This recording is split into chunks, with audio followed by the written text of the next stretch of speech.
Assalamualaikum warahmatullahi wabarakatuh. Saya Heron Novitasari, NPM 1904130083 dari Universitas Muhammadiyah Tapanuli Selatan.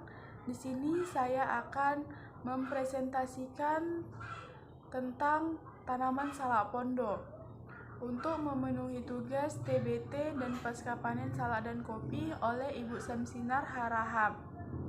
Baiklah, di sini saya akan mulai menjelaskan tentang salak pondok.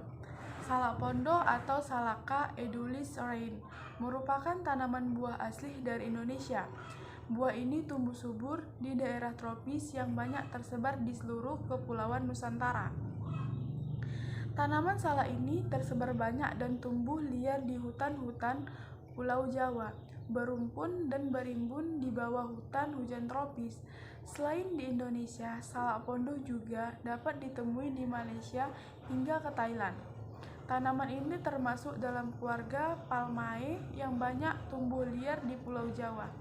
Ketinggian tempat tumbuh salak pondok berkisar antara 1 sampai 400 meter di atas permukaan air laut dengan curah hujan rata-rata 200 sampai 400 mm per bulan.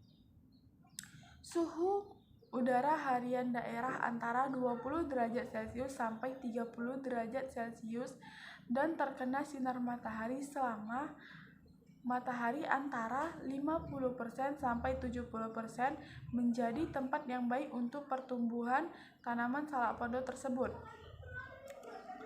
Taksonomi salak pondok.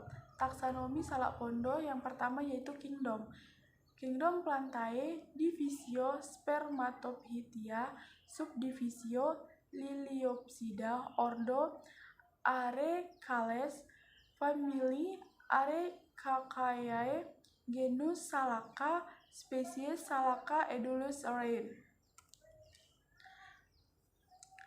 Terdapat beberapa jenis salak pondok, antara lain salak pondok super, salak pondok glumut, salak pondok hitam, salak pondok merah, salak pondok kuning, dan salak pondok hitam hingga merah. Bagian yang dimanfaatkan pada buah salak pada umumnya adalah buahnya.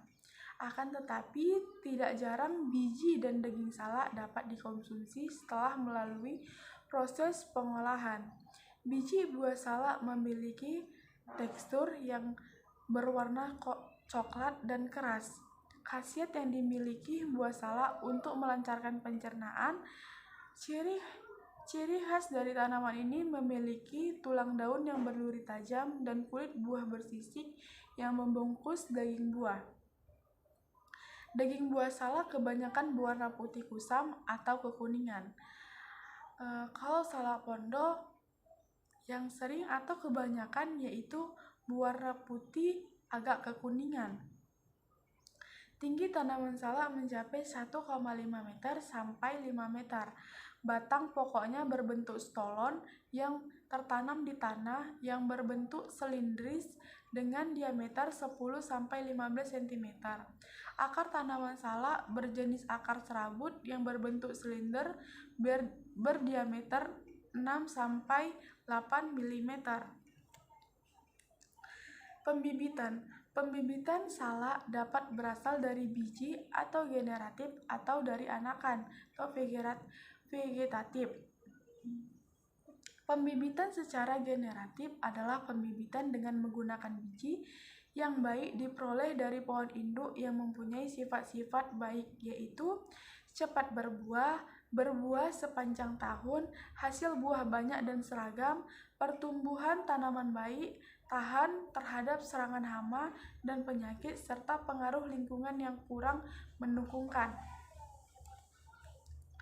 Keuntungan perbanyakan bibit secara generatif. Yang pertama, dapat dikerjakan dengan mudah dan murah. Kedua, diperoleh bibit yang banyak. Ketiga, tanaman yang dihasilkan tumbuh lebih sehat dan hidup lebih lama. Yang keempat, untuk transportasi biji dan penyimpanan benih lebih mudah. Kelima, tanaman yang dihasilkan mempunyai perakaran kuat sehingga tahan rebah dan kekeringan. Keenam, memungkinkan diadakan perbaikan sifat dan bentuk persilangan. Kekurangan perbanyakan secara generatif yaitu 1. Kualitas buah yang dihasilkan tidak persis sama dengan pohon induk karena mungkin terjadi penyerbukan silang. Yang kedua, agak sulit diketahui apakah bibit yang dihasilkan jantan atau betina. Syarat-syarat biji yang akan dijadikan benih yaitu 1. Biji berasal dari pohon induk yang mempunyai syarat. Yang kedua, buah yang akan diambil bijinya harus dipetik pada waktu cukup umur. Yang ketiga, mempunyai daya tumbuh minimal 85%. Yang keempat, besar ukuran biji seragam dan tidak cacat. Yang kelima, biji sehat, tidak terserang hama dan penyakit. Yang keenam, benih murni dan tidak tercampur dengan kotoran lain. Bibit dari anakan. 1.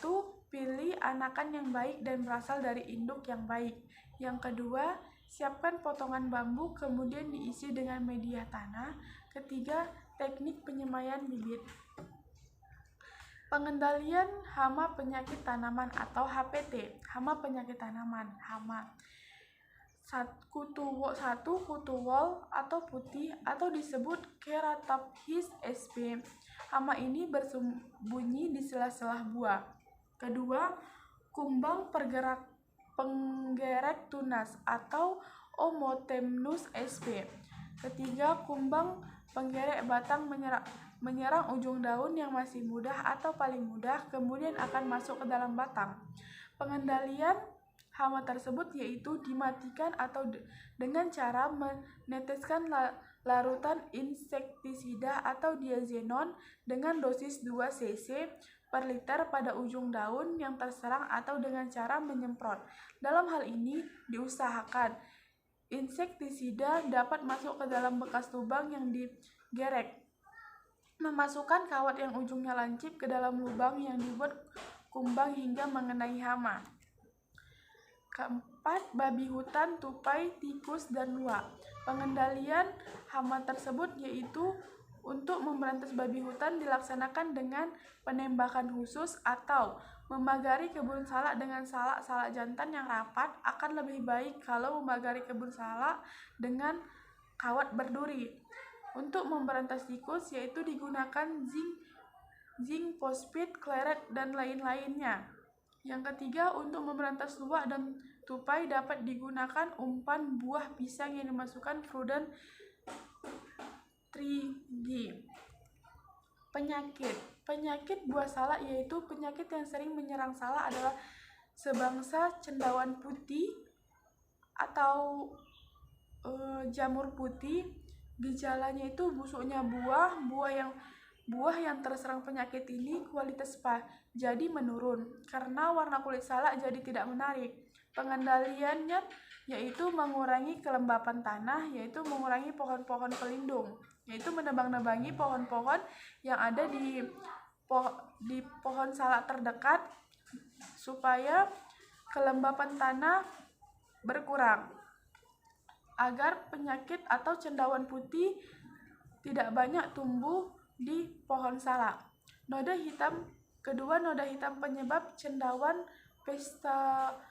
Phestalotia sp. Gejalanya adalah bercak-bercak hitam pada daun salak. Yang ketiga, busuk merah atau pink. Penyebabnya yaitu cendawan Cortycium salmonicolor. Gejala yaitu adanya pembusukan pada buah dan batang. Pengendaliannya yaitu tanaman yang sakit dan daun yang terserang harus dipotong dan dibakar di tempat tertentu.